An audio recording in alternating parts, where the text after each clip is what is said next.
Ever get into a situation where a CEO is screaming because the reports don't match when they're showing supposedly the same numbers? This is a true story. Brought into a manufacturing company. And this is a company that made the product, marketed the product, sold the product, installed the product, serviced the product. The CEO was frustrated. Every single report I have that shows me year-to-date sales, the numbers are all different. These reports suck. You need to fix them. So I checked out the reports and, yep, year-to-date sales were different.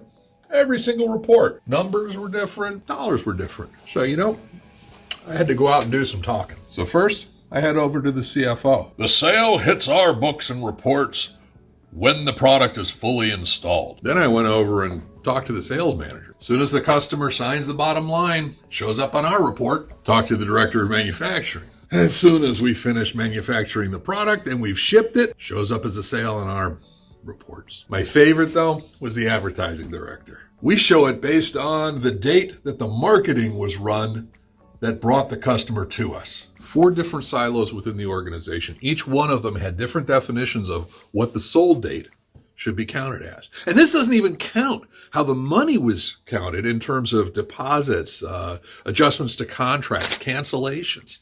The bottom line was every different silo had different definitions, but using the same term, sold date. The reports were fine. It was management. Wasn't talking to each other. The solution was actually easy from a technical standpoint, but we had to get them to change the terminology that they use when they were referring to these numbers, these dates, these counts. Instead of just calling it sales, you call them installed sales, you call them booked sales, you call them, I don't really care what you call them. Just call them something different because the numbers were meaningful to each of those 4 silos. They were just calling them the same thing. What constitutes an actual sale? I gave that decision to the CEO. And it took about 2 hours of conversation to come up with an acceptable definition. It actually goes a lot deeper in terms of what challenges this management team was facing. What do you think the issues were? Tell me in the comments below.